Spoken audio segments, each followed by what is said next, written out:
Make sure it's on. Lovely. Hello and welcome to this first official group workshop, if you want to call it as well. I just want to say again, thank you for taking the time for watching it. If you are watching this live, fantastic. If you're not watching this live, not to worry, it will be saved and it will be posted on this timeline for the next couple of days or weeks. But also I might save it for my YouTube channel because it's always helpful to keep these forms of content. Now, for those of you who don't know exactly who I am and just joined in the group without knowing me all that much, I'll give you a quick introduction to myself. My name is Zach King. I'm a personal trainer working in the Berkshire, sort of Wokingham, mainly in Berkshire area, but mainly in Wokingham. I've been a personal trainer now for the best part of 5 years now, and in that time I've worked with hundreds and hopefully probably up to thousands of hours of personal training, working in different ranges such as fat loss, muscle gain, half marathons, even working with some clients who have had diabetes in the past and just trying to exercise around that. Now today, as I'm going to go through my notes, today what I'm going to be giving you an idea about is just give you an idea and hopefully give you some education, some stuff that maybe you do know, some stuff you might not know. So obviously from there it gives you an opportunity to take some value out of today's workshop, and again it gives me a chance to use this big old projector, if you want to call it also. Okay, so let me just scroll that down. Okay, let me just switch the light. Again, if you have any questions in regards of everything that I will be saying and will be talking about, save them for a personal message from me, because at least then if it's a question that I can't answer, then obviously I'll do my research onto it. But also, just to make it very clear, I'm not what I call a big classified expert on female fat loss. I'm just a personal trainer who's worked mainly with females over my 5 years, and I've had so many niggling questions which I'll come back to later on, and it's just more educate myself, and any information I educate myself on I take and give to what I say the world or to my clients, you ladies being the example. Anyways, let's get cracking on, shall we? So switch the light off with my big old beautiful projector screen for tonight. Hopefully it shouldn't take no more than about half an hour, maybe up to 45 minutes, but we'll see how we get on for time, because I'm hoping to get done by, at the very latest, 7:30, if not 7:15 also, because we've got a lot to talk about here tonight. So what are we talking about today, or tonight essentially? So we're going to be covering a lot of topics really tonight.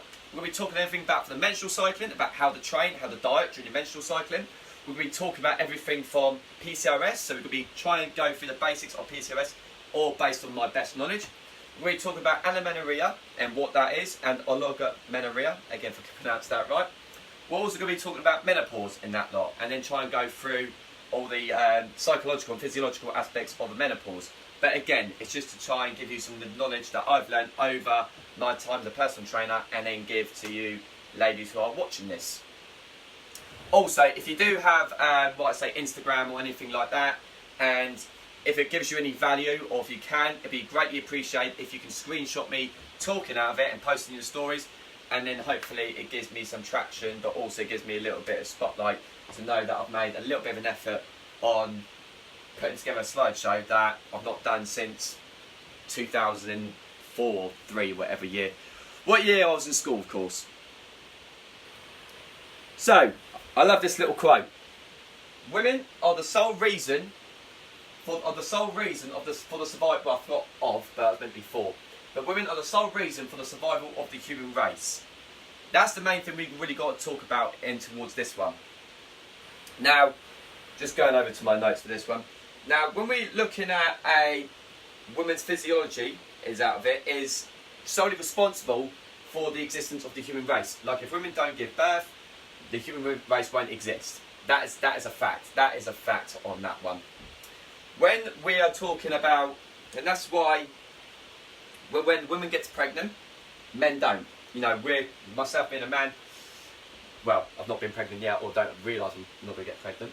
But when we, us for men anyway, us men, we are very lucky that we don't have to necessarily carry, you know, a child for us for 9 months. You know, we can get about our lives very easily.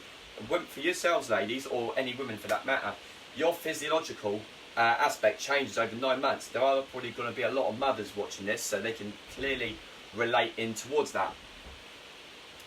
And now, because of this, women have to store more body fat in readiness for pregnancy between the years of menstruation and between the start of the first menstruation, so adolescence, to the last menstruation. And then it's also estimated that for women to survive pregnancy, they need to be having about 50,000 calories to survive pregnancy. And that's why I've always said that dieting females, or have been learning anyways, dieting females is very different than, say, dieting males. If that kind of makes sense out of it. Again, if it's back to front, let me know. I can always sort of spin that round, I can, to make it so you can make it more easier, which I will do. Actually, I'll tell you what, I'll do that now quickly. You just spin the camera around so you can see it a bit better. Oh, there we go. Just sort that out over it. There you go. So at least then you can see what I've got on the screen rather than it going back to front, because sometimes these things can go back to front, especially the cameras anyways. Now, how do we achieve fat loss? Is it just simply eating less and moving more? Is it? Absolutely correct. And that's the end of the workshop. Thank you and good night. Nah, not really. Nah, not really. I wish it was the case, but we've got to take so many other different fundamentals of just then eating less, moving more. And I think when we go back to eating less, moving more, that's a very blunt explanation of actually losing body fat or losing weight and stuff, because it's not as simple as that. Maybe for a gentleman it is, or for myself it is, but when we take in consideration for you ladies, or when I take in consideration for you ladies, when I'm training you and stuff, especially if I've gone in one-to-one, it's very much taking things into a more what I call over-analytical view. So, unfortunately, I was only joking, but that's not quite simple. Not as quite simple as eating less and moving more, unfortunately, which I'll go through with you. And here's why. But most importantly, let's learn the lingo for today's workshop. Now, this could be. Don't worry, I'm not going to go very to what I call technical with you. I'm not going to go to this, that, and the other out of you. I'm just going to keep it really basic, really simple, because the way I like to teach or explain things as if I was teaching it myself or teaching it to myself. And I always like to think of myself as a very simple-minded person, so I've always like to think that I'll teach it to myself. That's not saying you are, but I just like to say I like to teach it to myself and be as more clarity as possible, like always over-explain things to myself. That's the only way I can really learn. Right, so that is that one. Now, this is a thing that I'm sure most of you have seen. This is what you call your total daily energy expenditure, and it's segregated in 4 different bits. Now, on this column here, you've got 2 sectors that break up these 2 or these 4 different sectors. Now, your total daily energy expenditure is essentially the amount of calories that you burn in total throughout the day, and this is how usually I work out your calories through fitness by calorie calculators, or just using some magical or non-magical calculations I've used in the past. But as I've said in the past, calculating your calories is never going to be completely accurate. They're just there to give you a numeric number to keep you accountable. Now, as I said to you, what you've got on this right-hand side here, you've got REE. This is called resting energy expenditure, and as far right here, on this far right here, you've got non-resting energy expenditure. And as I said, these are broken up down to here. What you've got, this one, BMR, stands for basal metabolic rate. Now, if you don't know what your basal metabolic rate stands for, or is it's the amount of calories that you burn just by simply doing nothing, just by simply breathing, digesting, or if you just be laying down all day. Because if you were to look at your fitness trackers, and let's say for example you would just have a lazy day of doing nothing, you'd be surprised to know that you'd still be burning calories even if you were sitting down on the sofa. I think it's something like maybe 5 to 10, maybe 15 calories per half an hour, maybe a little bit more than that. But obviously depends on breathing and digestion and stuff like that. So that's why the BMR takes up such a massive chunk of component, just by simply you burn 70% of your calories just by doing nothing, essentially, which is quite an odd thing to say, really, isn't it? Your NEAT, so that stands for your non-exercise activity thermogenesis.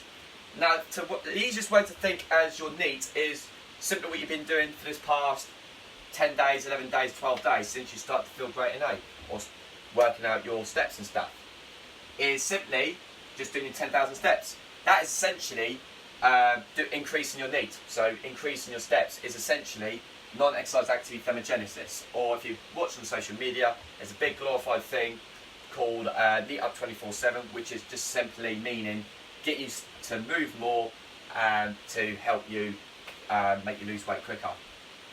But also with NEAT, there's more than one way to increase your NEAT. So not just walking to the shops, it's taking the stairs instead of the lift, taking the escalator, or walking up the escalator in London instead of holding on to one side. It means parking a little bit further away from the shops to get your steps in. It means doing the washing as opposed to using the dishwasher. Little examples like that really is ways to increase your NEAT, or to get your NEAT in. And that takes around about sort of 15% of your total daily energy expenditure. Then the next one here you've got is thermic effective feeding. Now thermic effective feeding means it's basically how many calories you burn by breaking down foods, or your body digesting foods and stuff. And that's why I always say that theoretically when it comes to protein, eating protein burns more calories because it takes longer for your body to break down proteins and stuff. So that takes around about what I call 10%. And then the final sort of 5% to 10% is actually your EAT, which is your exercise activity thermogenesis. And your exercise activity thermogenesis would be the amount of calories you burn by simply doing exercise. So if you go and look at your Fitbit now, you can only class to say, right, out of the amount of calories I burned today, only 5% counts as that, which you'll go, okay, that's not a lot really. And that's why I've kind of always said to everyone really, that working out is not a big priority. Making sure that you're getting your NEAT up, doing more stuff outside the gym is more important than just simply doing a workout. Yes, it's great for certain other things, but it only accounts for 5 to 10% of your total daily energy expenditure. But I hope that makes sense though. I hope that gives you a little bit of an idea on that one. I'll come around to see if there's any questions in a second also. Now, a lot of you might have seen, what is a calorie deficit? What is a calorie deficit? And what I've done is just done this for you. This is probably the most easiest way out of it. So what you got is calorie maintenance. Now, when you've had your calories worked out for you, some of you have different goals, some of you have pretty much the same goals. But whenever I've worked out your calories, it's giving me a calorie maintenance, which means the amount of these are the calories that I'd eat to maintain my weight. So let's say, for example, I wanted to maintain my weight at, I think it's like 69 kg or 70 kg. What I'll do is set my calories to make sure I maintain that weight for the duration, which I'll kind of give you an idea why this is going to be very beneficial. If you're looking to go into calorie surplus, so build muscle, then all you do is eat more than your maintenance calories, and then simply, if you want to increase fat loss or improve body composition, all you do is where your maintenance is, you just eat less than your maintenance calories. And it's as simple as that really. All I've done, for those of you who are looking for fat loss, it's just giving you about between a 15 to 20% deficit within your calories, and then making sure your protein's high, because again, your thermic effective feeding, by eating more protein, helps you burn more calories quicker, or helps you lose weight, drop body fat quicker.